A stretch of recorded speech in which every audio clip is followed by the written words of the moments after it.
My son Simon, he is 16, moved out of the room he used to share with his little brother and got his own room a few months back.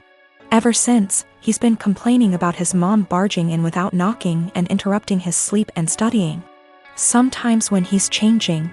I know that she's his mother, but he says he's got his own room and has a job and is learning to become an independent adult, but doesn't feel like his privacy is being respected even when that's his mom. He says he's not a kid anymore and is entitled to at least get a knock on the door before she comes in. He was getting tired of her not listening to him, so he came to me and said, "Dad, you need to help me set some clear boundaries with Mom." So I spoke to her about her need to knock before entering Simon's room. She was like, "What? And no, we're family, not strangers. Do you really expect me to foolishly knock on the door 5 times a day? That's ridiculous. Also, the knocks doors in their own home?" I told her my family, for instance. She made a face, then went on a rant about how my family hate each other's and the way they treat each other's like they were strangers is shameful. I told her family or strangers, it's about respecting one's privacy. We had an argument about it and I told her if she wasn't going to stop with the barging and refuse to knock on the door before entering, then our son will get a lock. She did it again at 11 p.m. She barged in when our son was asleep. He jumped up because he got scared. Once he told me this, I told him to go ahead and get a lock and pay for it with his own money. There was literally no other way.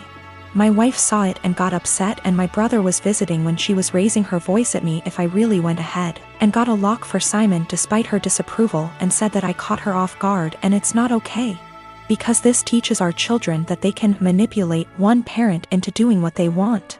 I told her that Simon got the lock, not me, and I already warned her about the possibility of him getting a lock, because he was getting tired of her boundary crossing.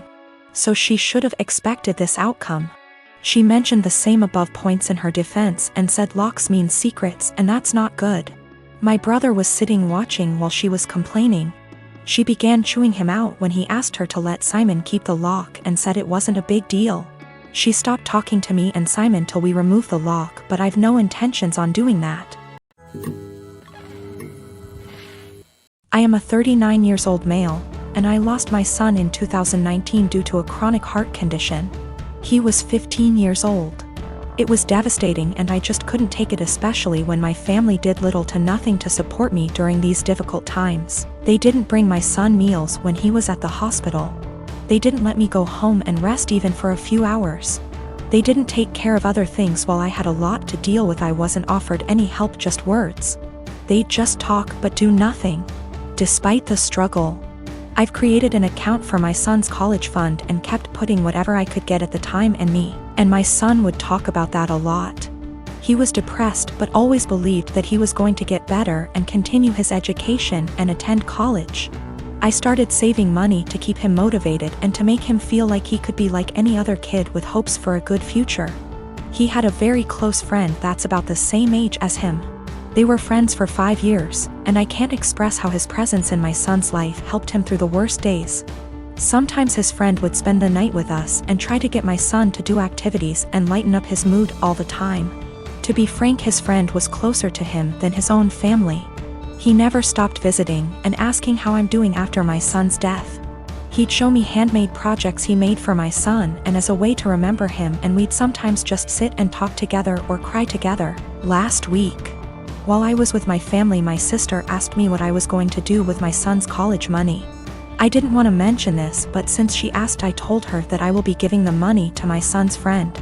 She barely even recognized his friend and was confused and said that my nephew deserves this money since he's family. My mom agreed that I wasn't thinking straight and that I should help the people close to me, family, and that my nephew has a right to go to college, and I was wrong for giving this opportunity away to someone else. I didn't know what to say. They kept pointing out that I was making a mistake and how my nephew will resent me if he finds out. Thing is, my nephew wasn't close to my son. I don't even know why he'd be bothered. My sister went on about not being able to afford my nephew's college. I told her this was my decision, and I felt more comfortable that way. She started lashing out, constantly texting me, constantly wanting to talk to me, and ending up arguing. When I snapped, she had my mom calling me, basically guilt-tripping me and telling me I'm wrong and that I needed to think about this. It's just too much pressure and I'm feeling lost and unable to figure out how to deal with this.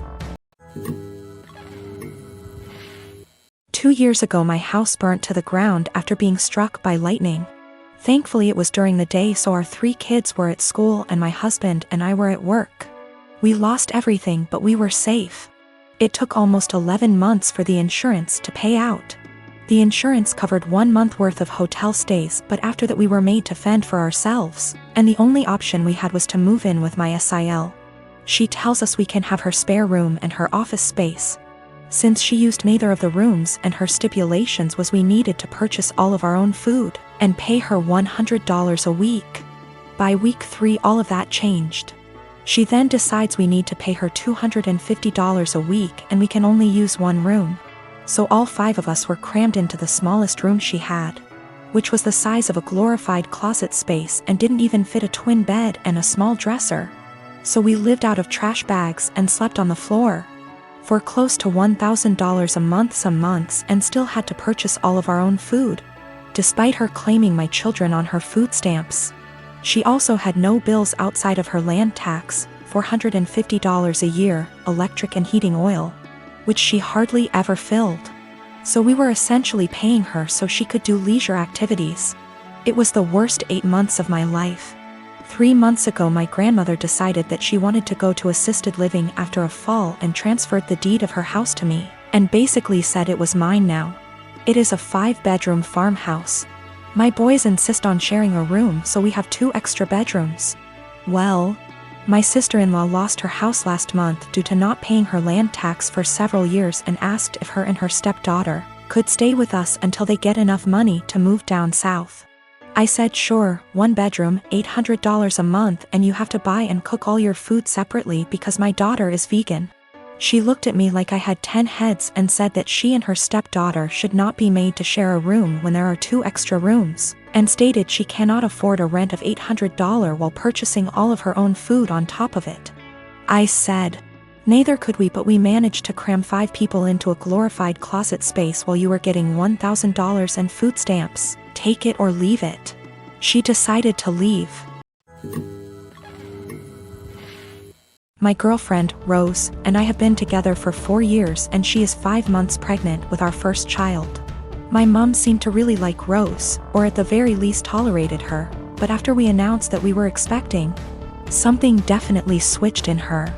She has become extremely rude and disrespectful towards my girlfriend. She makes passive-aggressive comments at every chance she gets. I've had to take a step back from my mother until she fixes her behavior. Rose had gone to visit her family who lives far out of town. It was a very last-minute trip, and she drove herself to the destination and back. Unfortunately, at around 6 p.m., her car broke down and she was forced to pull over. Fortunately, my brother, Chris, who's great with cars and lives about an hour and 1/2 from where Rose was stranded, was willing to pick her up and sorted everything out. I was out of the country, so I'm grateful that my brother sorted everything out for her. Chris moved back in with my mom about a year ago. Obviously, the situation wasn't the best, especially considering the tension between Rose and my mom that exists for no particular reason. But I hoped my mom could put her pettiness aside for at least a night.